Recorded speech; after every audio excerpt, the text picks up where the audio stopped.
Petite vidéo au bord de l'eau où je vais vous présenter le Baby Buster, le Buster 2 et le Buster Crankbait. Donc j'ai eu beaucoup de questions à ce sujet. J'avais pas encore eu le temps de faire une vidéo. C'est vrai que ça fait un moment que je voulais la faire. Donc j'ai eu beaucoup de questions sur les animations, s'il fallait des temps de pause, quelle heure utiliser à quelle saison. Donc voilà, donc c'est 3 leurres complémentaires, donc je vais vous expliquer comment moi je m'en sers. Après ça veut pas dire que c'est la pure vérité, mais bon je vais essayer de vous expliquer tout ça. Donc on va commencer avec le Baby Buster, donc le plus petit des 3 leurres. Donc c'est un leurre qui fait 10 cm, qui pèse 25 grammes. Donc au niveau des animations, donc c'est tout simple, c'est vraiment très facile à animer. Donc tout simplement des petites tirées. On appelle ça un jerkbait, mais là c'est plus du twitch. Donc des petites tirées, plus ou moins rapides, ça c'est à vous d'en décider. Généralement l'été on les anime un peu plus rapidement qu'en hiver. Donc c'est un leurre qui plonge entre 50 cm et 1 mètre. De toute façon les jerks c'est pas fait pour pêcher sur des zones très profondes. Ça sert à rien de pêcher sur des fosses de 10 mètres de profondeur.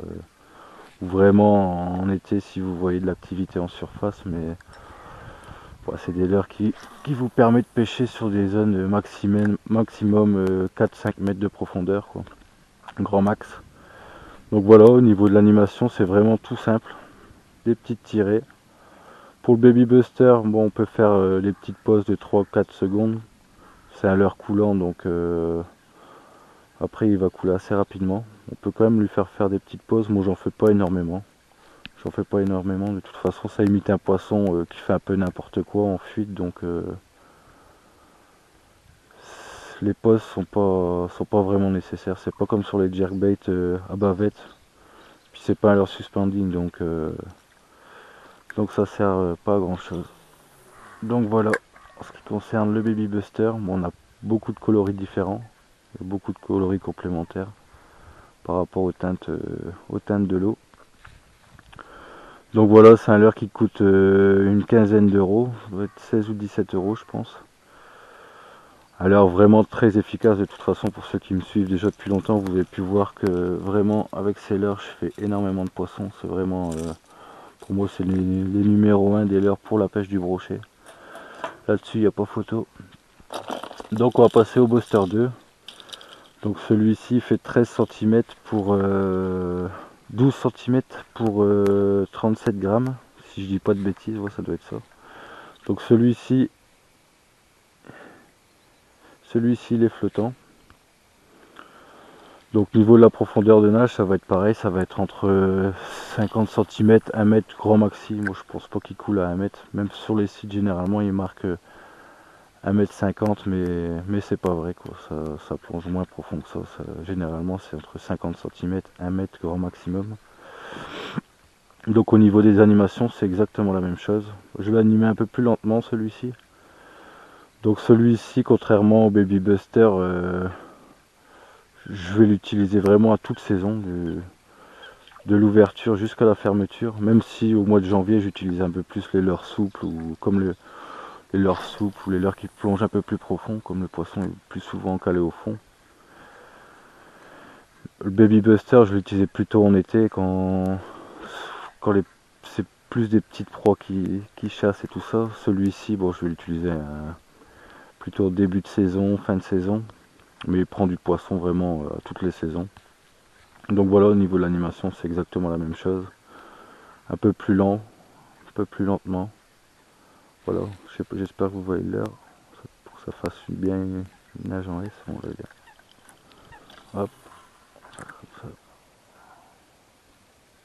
Voilà, je sais pas si vous voyez bien l'heure. Après vous pouvez l'animer canne haute quand il y a très peu de fond, canne basse quand il y a un peu plus de fond. Sur le côté, comme ça il n'y a aucun souci, ça nage vraiment très bien. Au niveau du prix, c'est le même prix, c'est une quinzaine d'euros. C'est une quinzaine d'euros. Lui, je vais pas lui faire de poste, comme il évolue vraiment pas très profond et que c'est un leurre flottant. si je fais des pauses, il va remonter à la surface vraiment très rapidement, donc ça sert à rien. Comme je disais tout à l'heure, ça imite un poisson vraiment en fuite qui fait un peu tout et n'importe quoi, donc c'est ça qui va vraiment créer les attaques. Donc voilà, pareil, tout, énormément de coloris, énormément de coloris. Je pense que c'est le leurre que j'utilise le plus de toute façon pour le brochet. Pour le brochet, comme vous avez pu le voir de toute façon sur mes vidéos précédentes. Donc niveau du prix, c'est à peu près le même prix, c'est une quinzaine d'euros. Donc vraiment un très bon rapport qualité-prix. J'ai des leurres à 25-30 euros que j'utilise beaucoup moins souvent que celui-ci. En tout cas pour le brochet. Donc maintenant on va passer au Buster Crankbait. Donc je vais changer de spot, je vais reprendre la vidéo dans 5 minutes parce qu'ici il y a vraiment très peu de fond. Donc je vous dis à tout de suite. Le Buster 2 Crankbait, donc tout simplement c'est exactement le même que le Buster 2 normal, à part qu'il a une bavette. Donc 12 grammes, 12 cm pour 37 grammes. Niveau du prix, c'est dans la même tranche de prix, c'est une quinzaine d'euros. Donc je vais vous expliquer un peu les animations que j'utilise pour ce leurre. Donc je vais utiliser trois animations différentes. J'ai oublié de vous dire, bon celui-là il plonge à environ 2 mètres maximum. Donc pour la première animation, c'est la plus simple, tout simplement lancer ramener en linéaire. Donc rien de plus facile. Pour la deuxième animation, que je vais utiliser un peu plus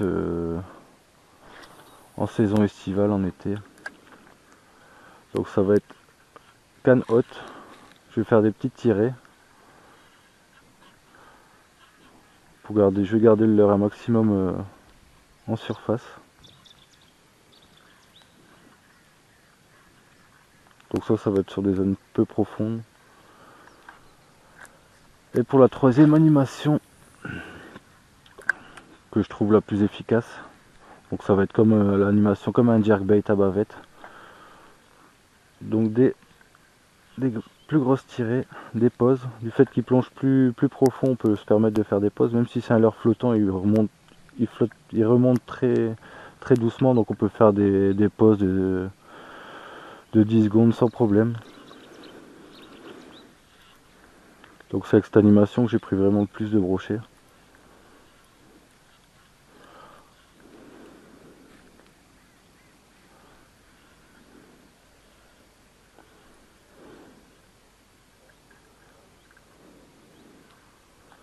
Donc voilà.